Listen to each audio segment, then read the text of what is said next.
being yourself without being yourself. He slapped his thigh and laughed. I've already told you that I am in charge of your tonal and that Genaro is in charge of your nahual, he went on.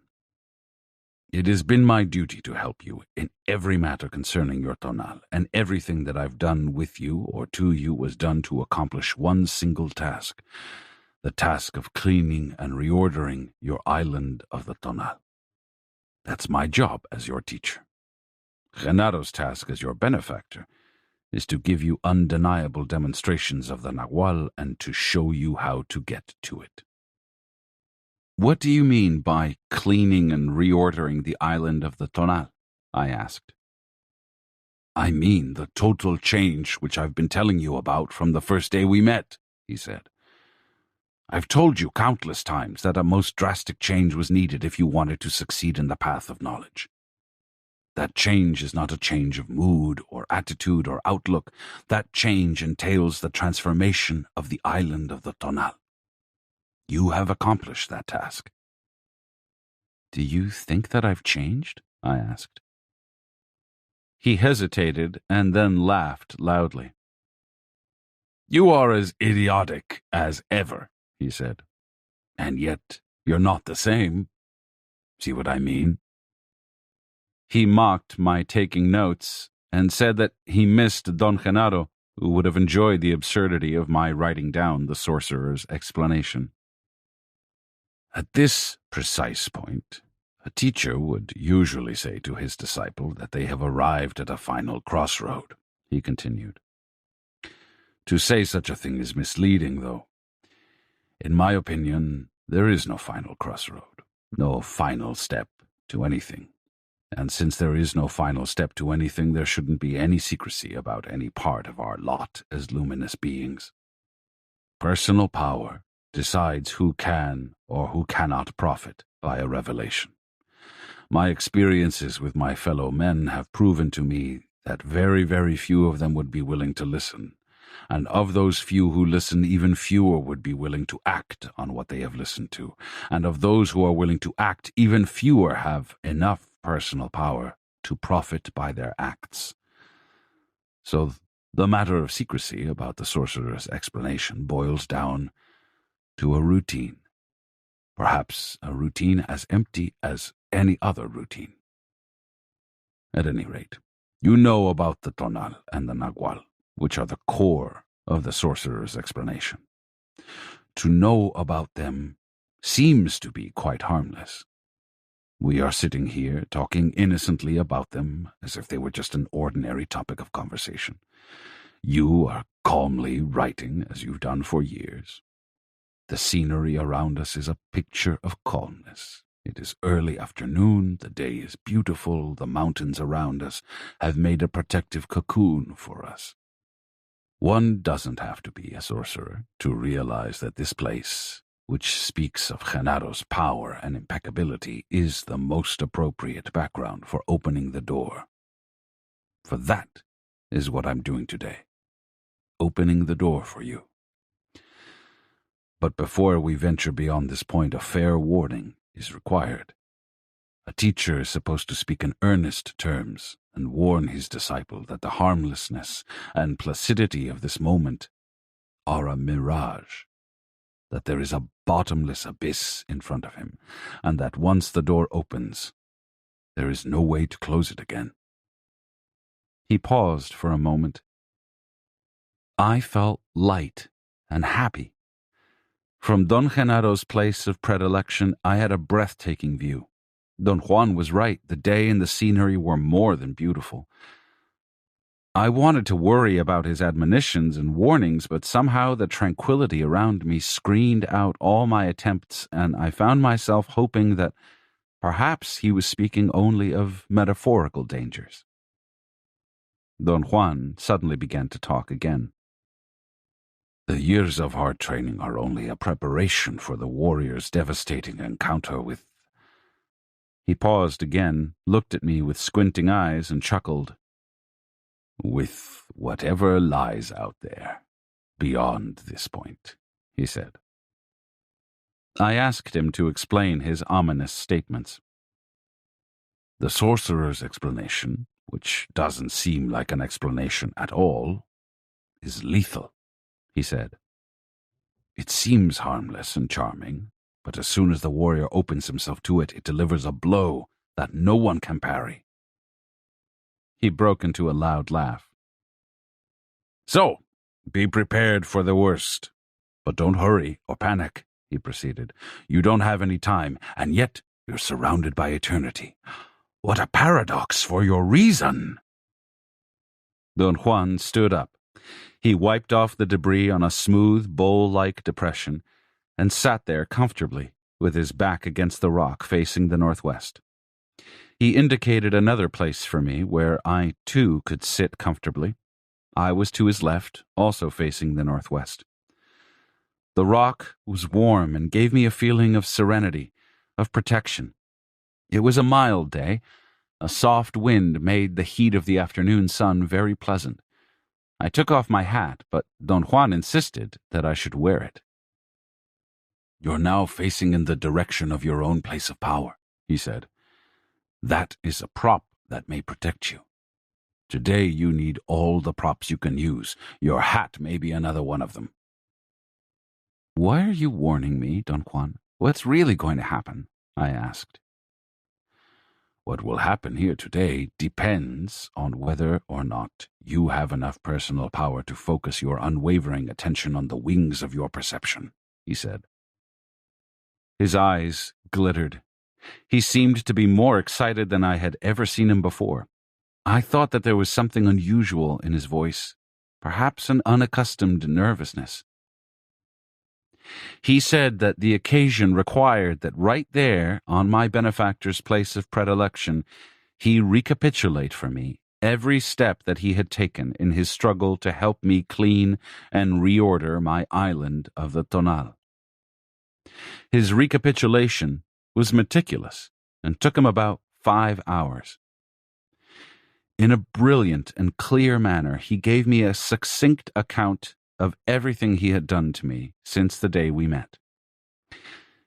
It was as if a dam had been broken. His revelations caught me completely off guard. I had accustomed myself to be the aggressive prober.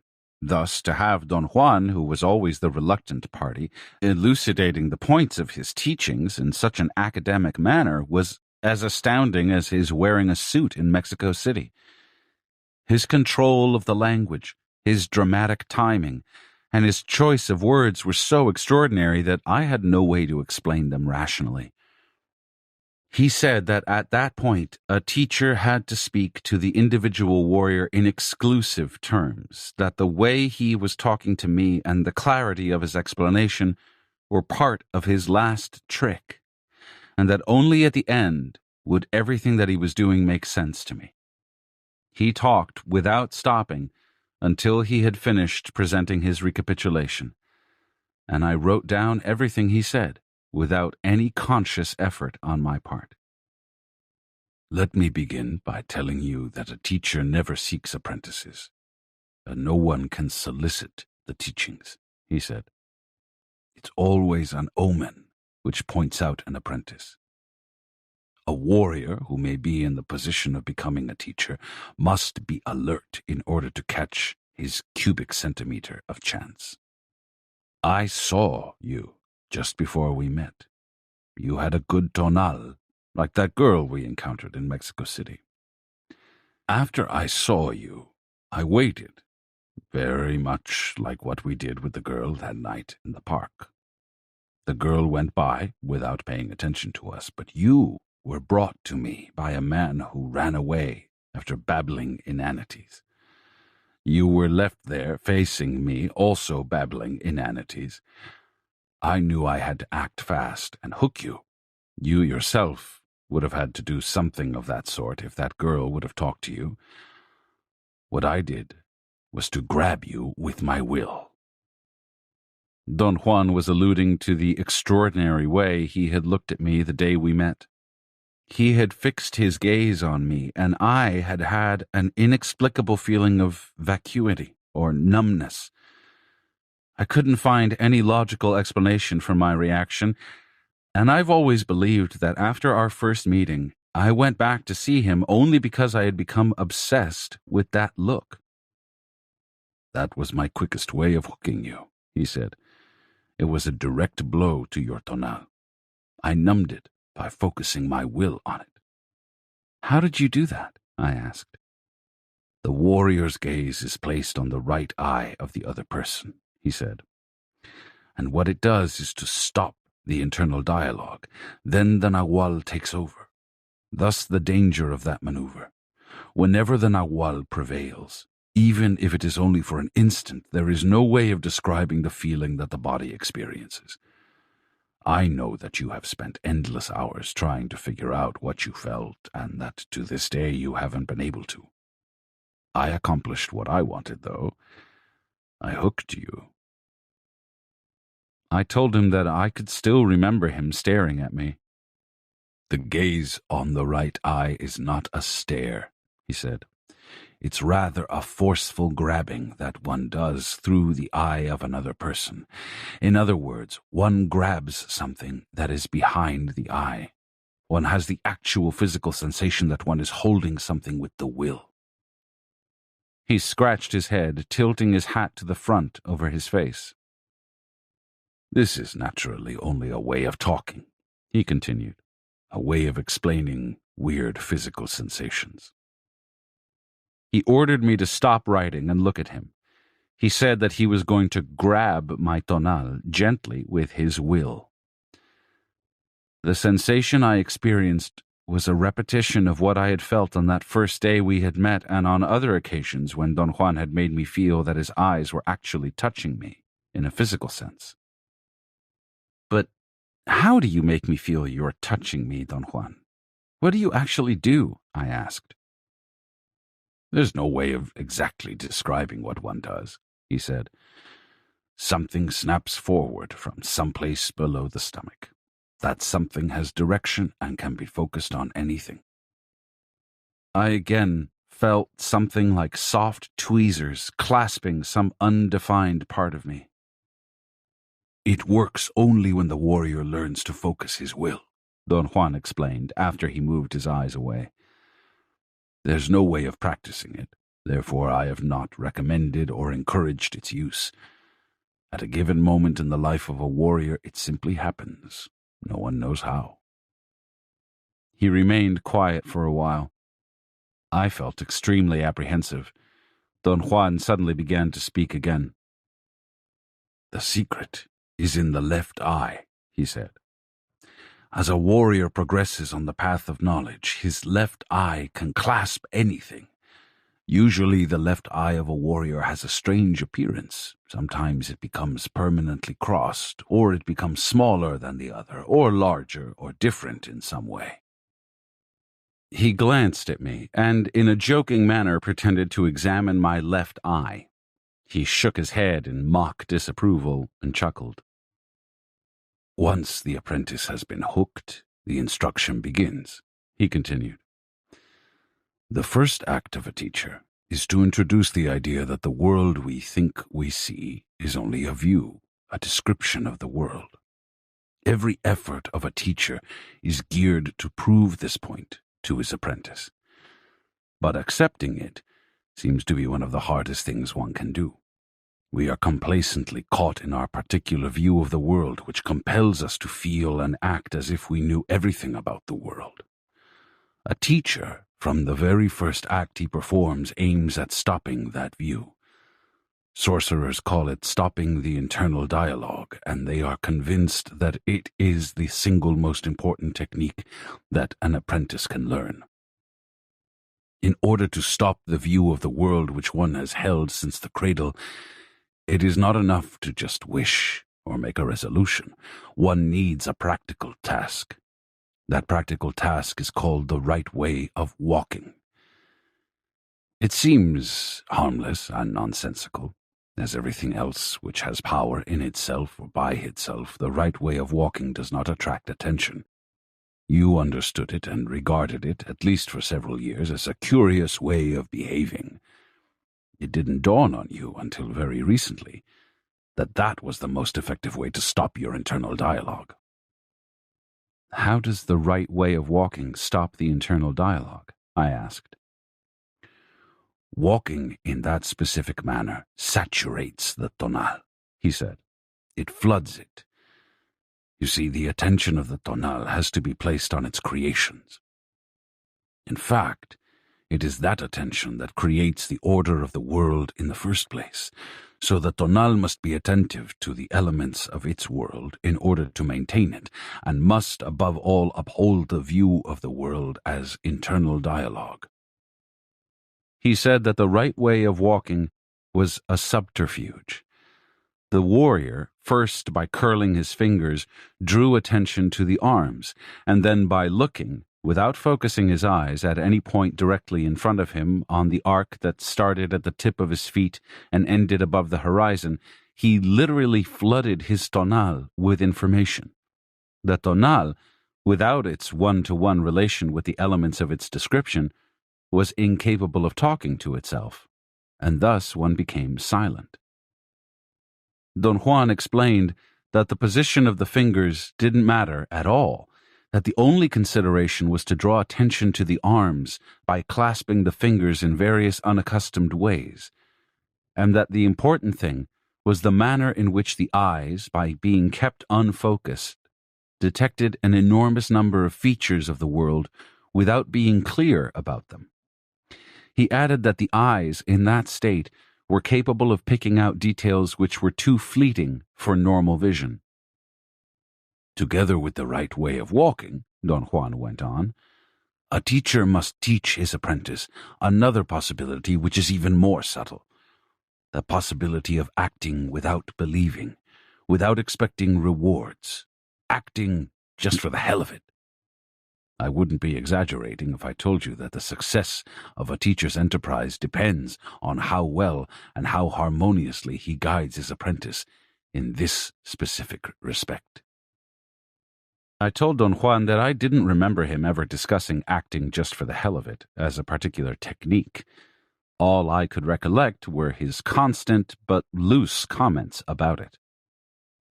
He laughed and said that his maneuver had been so subtle that it had bypassed me to that day. He then reminded me of all the nonsensical joking tasks that he used to give me every time I had been at his house.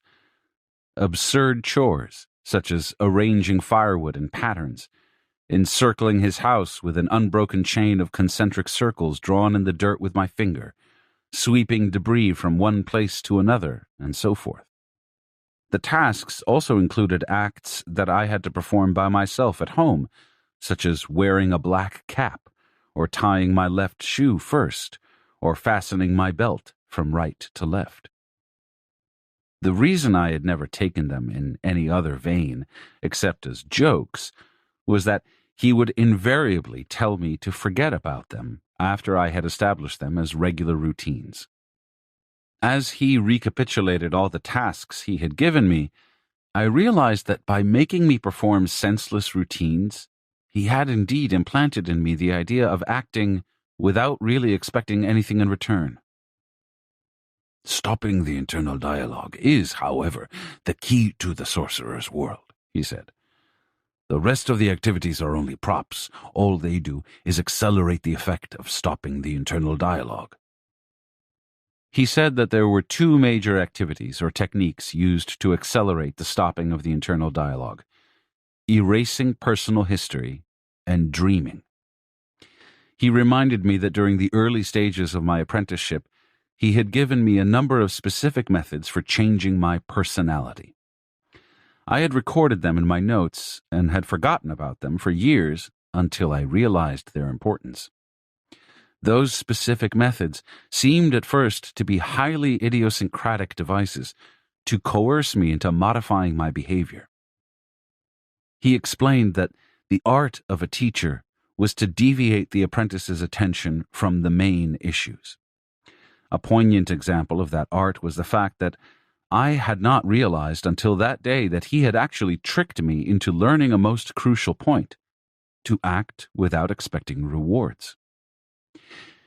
He said that, in line with that rationale, he had rallied my interest around the idea of seeing, which, properly understood, was the act of dealing directly with the Nagual, an act that was an unavoidable end result of the teachings, but an unattainable task as a task per se.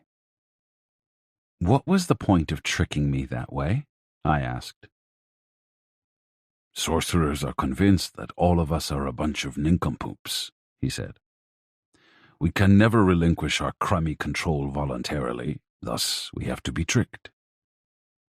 His contention was that by making me focus my attention on a pseudo-task, learning to see, he had successfully accomplished two things.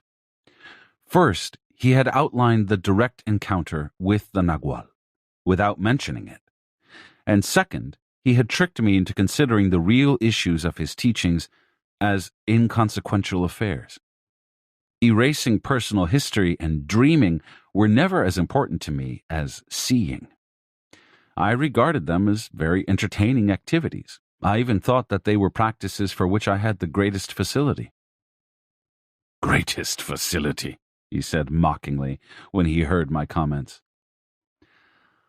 A teacher must not leave anything to chance.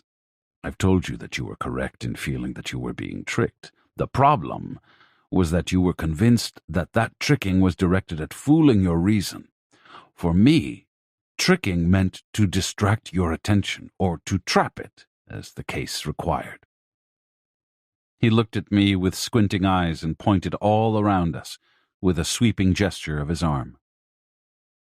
The secret of all this is one's attention, he said. What do you mean, Don Juan? All of this exists only because of our attention. This very rock where we're sitting is a rock because we have been forced to give our attention to it as a rock. I wanted him to explain that idea. He laughed and raised an accusing finger at me. This is a recapitulation, he said. We'll get to that later. He asserted that because of his decoy maneuver, I became interested in erasing personal history and dreaming.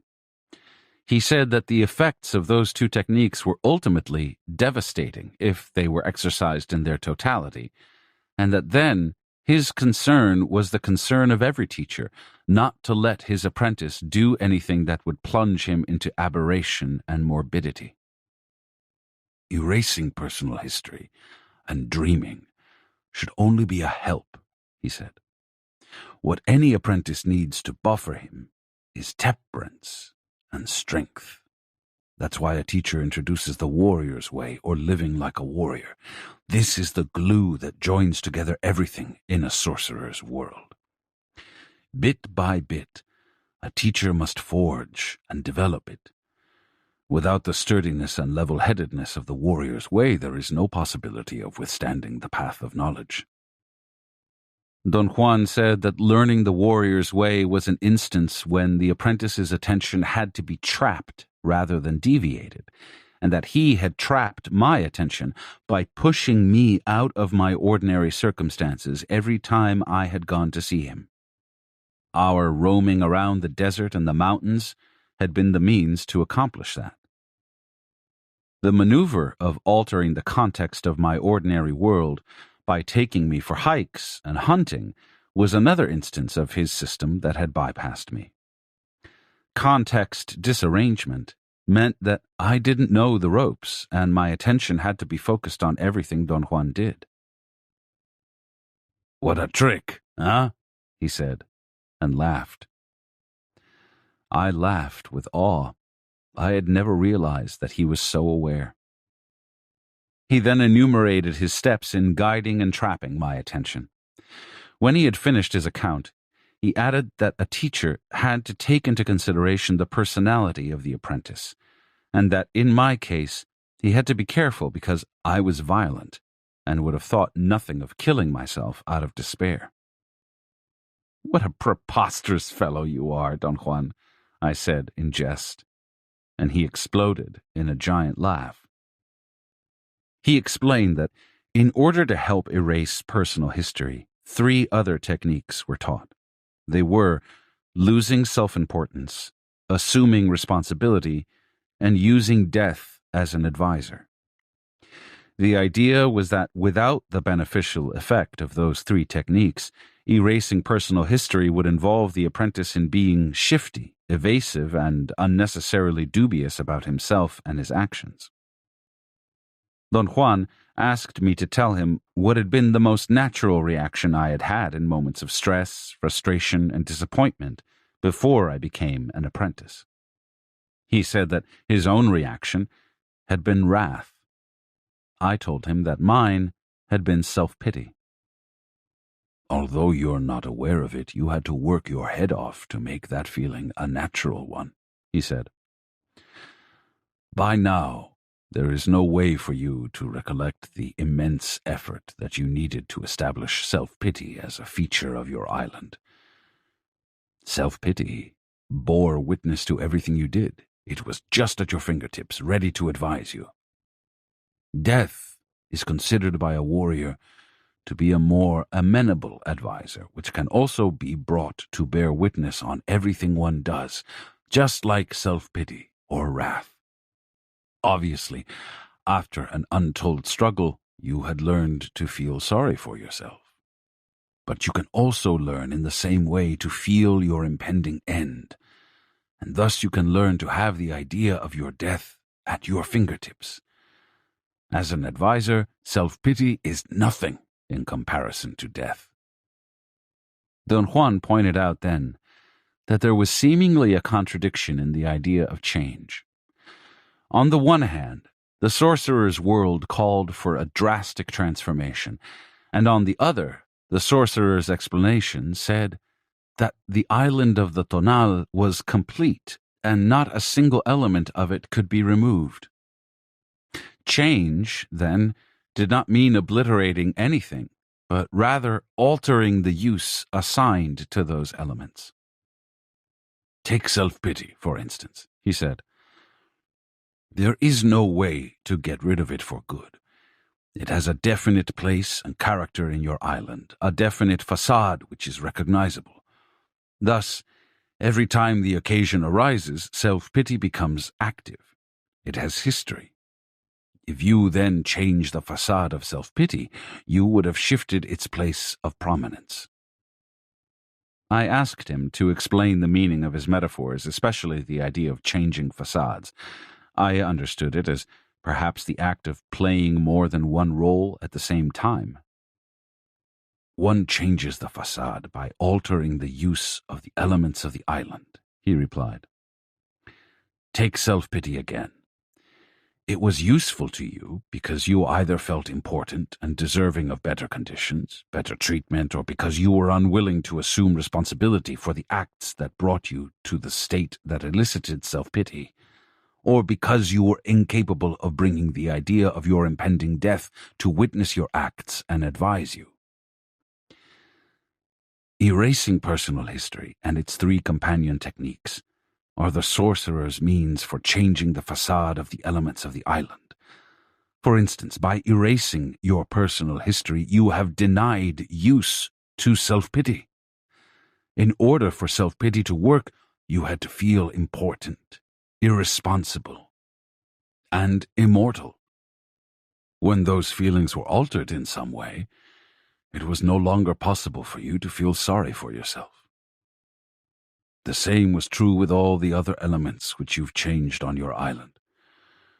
Without using those four techniques, you never could have succeeded in changing them, but changing facades means only that one has assigned a secondary place to a formerly important element.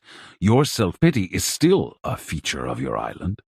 It will be there in the back, in the same way that the idea of your impending death, or your humbleness, or your responsibility for your acts were there, without ever being used. Don Juan said that once all those techniques had been presented, the apprentice arrived at a crossroad. Depending on his sensibility, the apprentice did one of two things. He either took the recommendations and suggestions made by his teacher at their face value, acting without expecting rewards, or he took everything as a joke or an aberration. I remarked that in my own case, I was confused by the word techniques. I always expected a set of precise directions, but he had given me only vague suggestions, and I was incapable of taking them seriously or acting in accordance with his stipulations. "That was your mistake," he said. "I had to decide then whether or not to use power plants. You could have used those 4 techniques to clean and reorder your island of the Tonal. They would have led you to the Nagual, but not all of us are capable of reacting to simple recommendations. You, and I, for that matter, needed something else to shake us. We needed those power plants." It had indeed taken me years to realize the importance of those early suggestions made by Don Juan. The extraordinary effect that psychotropic plants had had on me was what gave me the bias that their use was the key feature of the teachings. I held on to that conviction, and it was only in the later years of my apprenticeship that I realized that the meaningful transformations and findings of sorcerers were always done in states of sober consciousness. "What would have happened if I had taken your recommendations seriously?" I asked. "You would have gotten to the Nagual," he replied. "But would I have gotten to the Nagual without a benefactor?" "Power provides according to your impeccability," he said. "If you had seriously used those 4 techniques, you would have stored enough personal power to find a benefactor. You would have been impeccable, and power would have opened all the necessary avenues. That is the rule." "Why didn't you give me more time?" I asked. "You had all the time you needed," he said. "Power showed me the way. One night I gave you a riddle to work out. You had to find your beneficial spot in front of the door of my house. That night you performed marvelously under pressure, and in the morning you fell asleep over a very special rock that I had put there. Power showed me that you had to be pushed mercilessly, or you wouldn't do a thing." "Did the power plants help me?" I asked. "Certainly," he said. "They opened you up by stopping your view of the world. In this respect, power plants have the same effect on the Tonal as the right way of walking. Both flood it with information and force the internal dialogue to come to a stop. The plants are excellent for that, but very costly. They cause untold damage to the body. This is their drawback, especially with the devil's weed."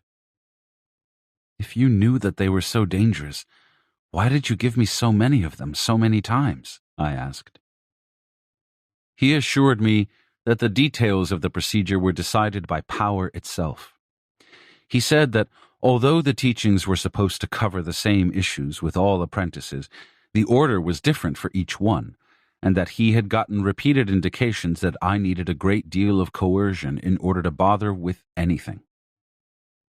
I was dealing with a sassy, immortal being that had no respect for his life or his death, he said, laughing. I brought up the fact that he had described and discussed those plants in terms of anthropomorphic qualities. His references to them were always as if the plants had personalities. He replied that that was a prescribed means for deviating the apprentice's attention away from the real issue, which was stopping the internal dialogue. If they're used only to stop the internal dialogue, what's their connection with the ally? I asked. That's a difficult point to explain, he said. Those plants lead the apprentice directly to the Nagual, and the ally is an aspect of it. We function at the center of reason exclusively, regardless of who we are or where we come from. Reason can naturally account in one way or another for everything that happens within its view of the world. The ally is something which is outside of that view, outside the realm of reason. It can be witnessed only at the center of will, at times when our ordinary view has stopped. Therefore it is properly the Nagual. Sorcerers, however, can learn to perceive the ally in a most intricate way, and in doing so, they get too deeply immersed in a new view. So in order to protect you from that fate, I did not emphasize the ally as sorcerers usually do. Sorcerers have learned after generations of using power plants to account in their views for everything that is accountable about them. I would say that sorcerers, by using their will, have succeeded in enlarging their views of the world. My teacher and benefactor were the clearest examples of that. They were men of great power, but they were not men of knowledge. They never broke the bounds of their enormous views, and thus never arrived at the totality of themselves. Yet they knew about it. It wasn't that they lived aberrant lives, claiming things beyond their reach. They knew that they had missed the boat, and that only at their death would the total mystery be revealed to them. Sorcery had given them only a glimpse, but never the real means to get to that evasive totality of oneself. I gave you enough of the sorcerer's view without letting you get hooked by it. I said that only if one pits two views against each other can one weasel between them to arrive at the real world. I meant that one can arrive at the totality of oneself only when one fully understands that the world is merely a view, regardless of whether that view belongs to an ordinary man or to a sorcerer. Here is where I varied from the tradition. After a lifelong struggle, I know that what matters is not to learn a new description, but to arrive at the totality of oneself. One should get to the Nagual without maligning the Tonal, and above all without injuring one's body. You took those plants following the exact steps I followed myself. The only difference was that instead of plunging you into them, I stopped when I judged that you had stored enough views of the Nagual. That is the reason why I never wanted to discuss your encounters with power plants or let you talk obsessively about them. There was no point in elaborating about the unspeakable. Those were true excursions into the Nagual, the unknown. I mentioned that my need to talk about my perceptions under the influence of psychotropic plants was due to an interest in elucidating a hypothesis of my own. I was convinced that with the aid of such plants, he had provided me with memories of inconceivable ways of perceiving. Those memories, which at the time I experienced them may have seemed idiosyncratic and disconnected from anything meaningful, were later assembled into units of meaning. I knew that Don Juan had artfully guided me each time and that any assembling of meaning was made under his guidance. I don't want to emphasize those events or explain them, he said dryly. The act of dwelling on explanations will put us right back where we don't want to be. That is, we'll be thrown back into a view of the world, this time a much larger view. Don Juan said that after the apprentice's internal dialogue has been stopped by the effect of power plants, an unavoidable impasse develops. The apprentice begins to have second thoughts about his whole apprenticeship. In Don Juan's opinion, even the most willing apprentice at that point would suffer a serious loss of interest. Power plants shake the Tonal and threaten the solidity of the whole island, he said. It is at this time that the apprentice retreats, and wisely so. He wants to get out of the whole mess. It is also at this time that the teacher sets up his most artful trap, the worthy opponent. This trap has two purposes. First, it enables the teacher to hold his apprentice, and second, it enables the apprentice to have a point of reference for further use. The trap is a maneuver that brings forth a worthy opponent into the arena. Without the aid of a worthy opponent who's not really an enemy but a thoroughly dedicated adversary, the apprentice has no possibility of continuing on the path of knowledge. The best of men would quit at this point if it were left up to them to decide. I brought to you, as a worthy opponent, the finest warrior one can find, La Catalina. Don Juan was talking about a time, years before, when he had led me into a long-range battle with an Indian sorceress. I put you in bodily contact with her, he proceeded. I chose a woman because you trust women. To disarrange that trust was very difficult for her. She confessed to me years later that she would have liked to quit because she liked you. But she's a great warrior, and in spite of her feelings, she nearly blasted you off the planet. She disarranged your tonal so intensely that it was never the same again. She actually changed features on the face of your island so deeply that her acts sent you into another realm. One may say that she could have become your benefactor herself had it not been that you were not cut out to be a sorcerer like she is. There was something amiss between you two. You were incapable of being afraid of her. You nearly lost your marbles one night when she accosted you, but in spite of that, you were attracted to her. She was a desirable woman to you, no matter how scared you were. She knew that. I caught you one day in town looking at her, shaking in your boots with fear, and yet drooling at her.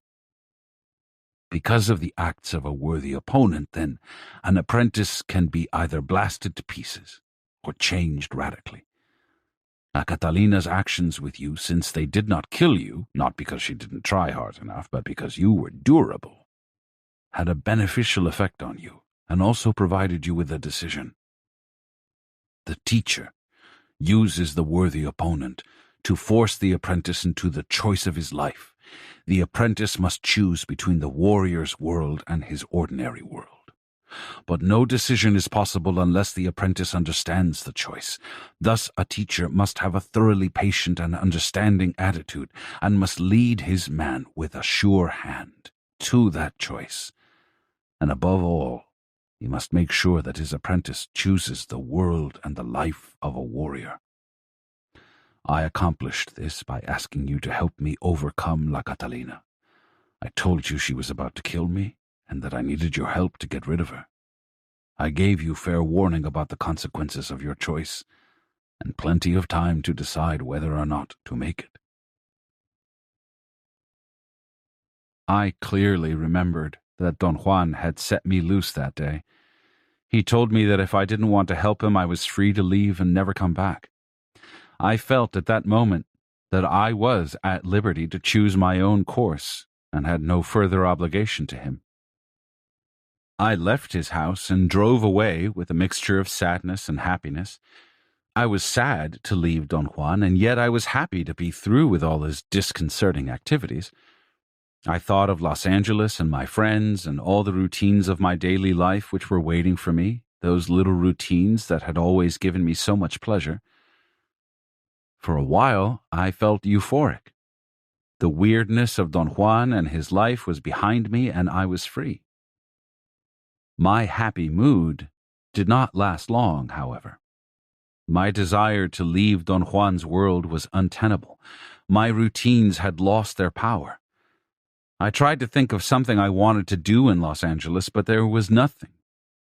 Don Juan had once told me that I was afraid of people and had learned to defend myself by not wanting anything. He said that not wanting anything was a warrior's finest attainment. In my stupidity, however, I had enlarged the sensation of not wanting anything and made it lapse into not liking anything. Thus, my life was boring and empty.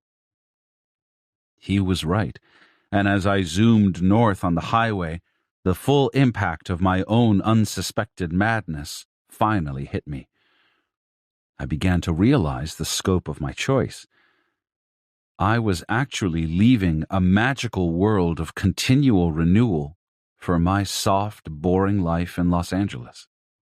I began to recollect my empty days. I remembered one Sunday in particular. I had felt restless all day with nothing to do. No friends had come to visit me. No one had invited me to a party. The people I wanted to see were not home, and worst of all, I had seen all the movies in town. In the late afternoon, in ultimate despair, I searched the list of movies again and found one I had never wanted to see. It was being shown in a town 35 miles away. I went to see it and hated it, but even that was better than having nothing to do. Under the impact of Don Juan's world, I had changed. For one thing, since I had met him, I'd not had time to be bored. That in itself was enough for me. Don Juan had indeed made sure I would choose the warrior's world. I turned around and drove back to his house. What would have happened if I had chosen to go back to Los Angeles? I asked. That would have been an impossibility, he said. That choice didn't exist. All that was required of you was to allow your tonal to become aware of having decided to join the world of sorcerers. The tonal doesn't know that decisions are in the realm of the Nahual. When we think we decide, all we're doing is acknowledging that something beyond our understanding has set up the frame of our so-called decision, and all we do is to acquiesce. In the life of a warrior, there is only one thing, one issue alone, which is really undecided. How far one can go on the path of knowledge and power. That is an issue which is open, and no one can predict its outcome. I once told you that the freedom a warrior has is either to act impeccably or to act like a nincompoop. Impeccability is indeed the only act which is free, and thus the true measure of a warrior's spirit. Don Juan said that after the apprentice had made his decision to join the world of sorcerers, the teacher gave him a pragmatic chore, a task that he had to fulfill in his day-to-day life. He explained that the task, which is designed to fit the apprentice's personality, is usually a sort of far-fetched life situation, which the apprentice is supposed to get into as a means of permanently affecting his view of the world. In my own case, I understood the task more as a lively joke than as a serious situation. As time passed, however, it finally dawned on me that I had to be earnest about it. After the apprentice has been given his sorcery task, he's ready for another type of instruction, he proceeded. He is a warrior, then. In your case, since you are no longer an apprentice, I taught you the 3 techniques that help dreaming: disrupting the routines of life, the gate of power, and not doing.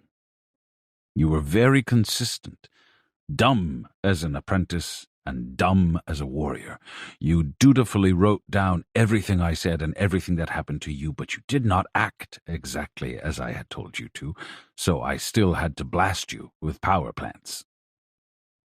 Don Juan then gave me a step-by-step rendition of how he had driven my attention away from dreaming, making me believe that the important problem was a very difficult activity he had called not doing, which consisted of a perceptual game of focusing attention on features of the world that were ordinarily overlooked, such as the shadows of things.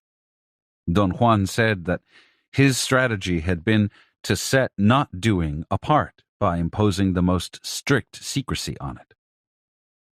Not doing, like everything else, is a very important technique, but it was not the main issue, he said.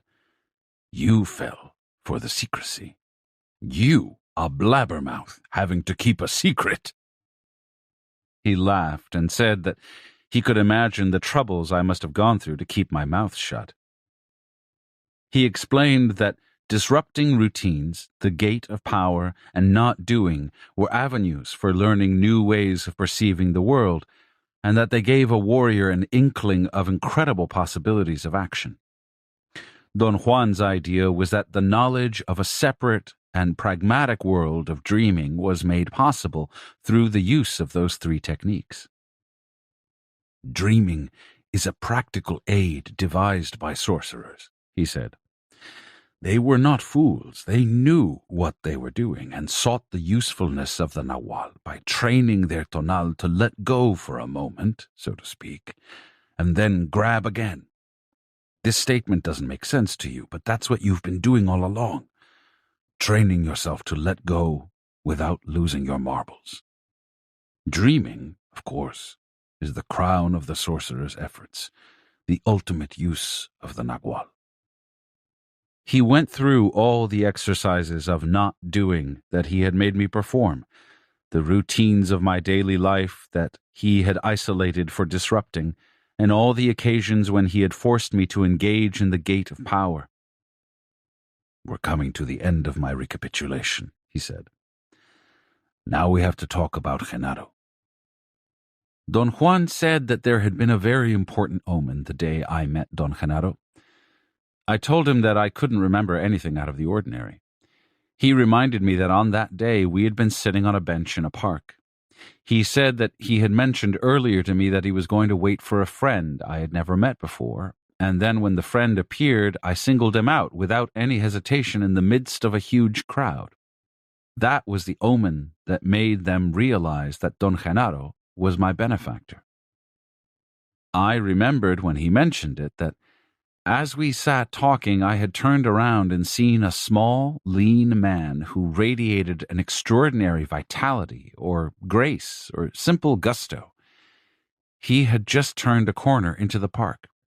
In a joking mood, I told Don Juan that his friend was approaching us and that he was most certainly a sorcerer, judging by the way he looked. Genaro recommended what to do with you from that day on, Don Juan proceeded. As your guide into the Nagual, he gave you impeccable demonstrations, and every time he performed an act as a Nagual, you were left with a knowledge that defied and bypassed your reason. He disassembled your view of the world, although you are not aware of that yet. Again, in this instance, you behaved just like in the case of the power plants. You needed more than was necessary. A few of the Nagual's onslaughts should be enough to dismantle one's view. But even to this day, after all the Nagual's barrages, your view seems invulnerable. Oddly enough, that's your best feature. All in all, then, Genaro's job has been to lead you into the Nagual. But here we have a strange question. What was being led into the Nagual? He urged me with a movement of his eyes to answer the question. My reason? I asked. No, reason is meaningless there, he replied. Reason craps out in an instant when it is out of its safe, narrow bounds. Then it was my tonal, I said.